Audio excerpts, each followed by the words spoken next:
الفاصل بين أهل صنعاء وهلال الحديدة والذي يحدد هوية بطل الدوري اليمني لم يكتب له أن يكتمل بعد توقفه المفاجئ احتجاجا على التحكيم. المزيد مع معين السواري. لأنها مباراة بحجم بطولة و90 دقيقة سيتلوها تتويج الأبطال، فقد حشد لها كل من أهل صنعاء وهلال الحديدة الكثير من الإعداد الرياضي والتعبئات النفسية. جماهير زرقاء وحمراء انتظرت أن تزف فريقها، لكنها في قرارة نفسها تنتظر الأسوأ خلال اللقاء. لقاء الغريمين انطلق أخيرا بعد أن أخذ الكثير من اللغط والخلافات ما بين تأجيل وموعد جديد، واتهام أهلاوي لاتحاد الكرة بمحاولة خدمة الهلال وضرورة اللجوء لحكام أجانب. جمهور الأهلي وآخرين ينظرون بأن اتحاد كرة القدم بأن له ضلع أو له ارتباط بنادي الهلال عن طريق رئيسه أحمد العيسي، فكان المفترض والأفضل بدل هذا كله أن يأتوا بحكما أجنبي وسيكون محل رضا عند الجميع حتى إن كان أخطأ أو لم يخطأ في هذا الجانب. الأهلي أوضح أنه لن يسعى لتعادل يمنحه الذهب، وهجمات حمراء عديدة أكدت ذلك قبل أن تتغير بوصلة اللعب.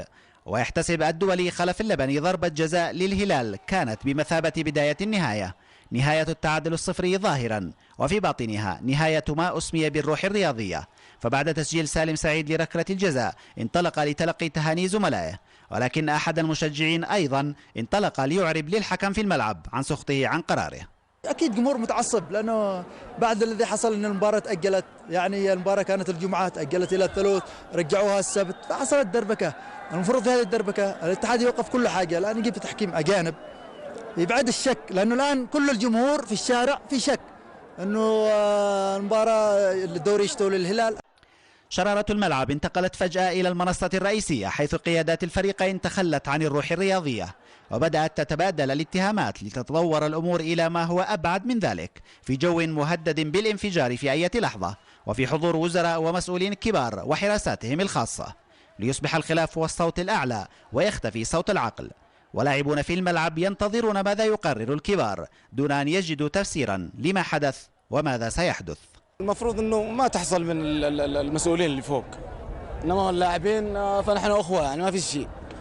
حتى لو كان في شيء ولا شيء المفروض ما نلعبش البلنت، الاحتجاج كان يكون خلاص يطلع فريق الأهلي وما ينضرج ضربة البلنت، إنما تنفذ ضربة الجزاء وبعدين يحصل انسحاب.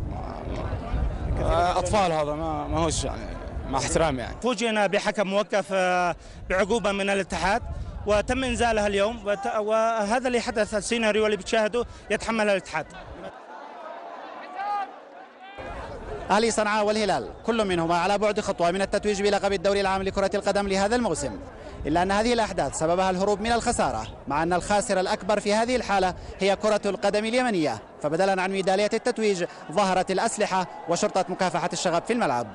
معين السواري، العربية، صنعاء.